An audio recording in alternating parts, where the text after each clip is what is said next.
कराची का रिहायशी मोहम्मद नदीम गुज़िश्ता 12 बरस से इलाके की बिल्लियों, कुत्तों और गोश्तखोर परिंदों को खाना खिलाने के मिशन पर मामूर है।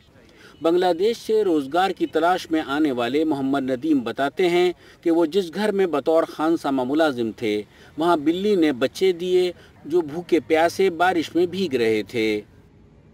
बिल्ली जानवर से जो है नफरत था, बल्कि जो मैं जिस घर में खाना पकाने का काम करता था, कुक, उस घर में जो है बिल्ली ने बारिश में बच्चे लेके आया था।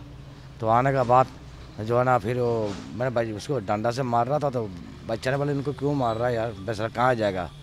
तो मैं फिर मार्केट जो आया सामान लेने के लिए, तो मैं मुर्गी से थोड़ा खाना वाना लिया, मैंने चलो इनको डाल देते। जब मैं चलते चलते देखता हूँ गाड़ी के नीचे एक बैठा हुआ, ये भी भूखा है, ये भी भूखा है, ये भी भूखा है, ये भी भूखा है, करते जो है ना, अल्लाह का शुक्र है अभी 350-400 बिल्ली हो गया। नदीम कहते हैं अब उन्हें और इन जानवरों का एक दूसरे को इंतज़ार रहता है। कई सौ बिल्लियाँ उनकी साइकिल पहचानती हैं। दिन में 2 से 3 बार उन्हें खाना खिलाकर सुकून मिलता है और जब तक जिंदगी रही ये काम करता रहूँगा। और साइकिल पहचानता, साइकिल देख के बाहर आ जाता है। तो बाकी जो है ना, बाकी अल्लाह मालिक है, जब तक ज़िंदगी है तब तक तो चलेगा। इन्होंने पहचान लिया।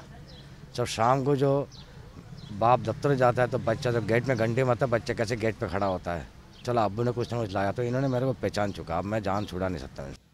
मोहम्मद नदीम रोज़ दिन में कई बार मुलाजमत से वक्त निकालकर अपनी जेब से इलाके के मुर्गी फरोशों से आलाइशें खरीदते हैं, लेकिन उन्हें शिकवा है कि लोग उन्हें बुरा भला कहते हैं।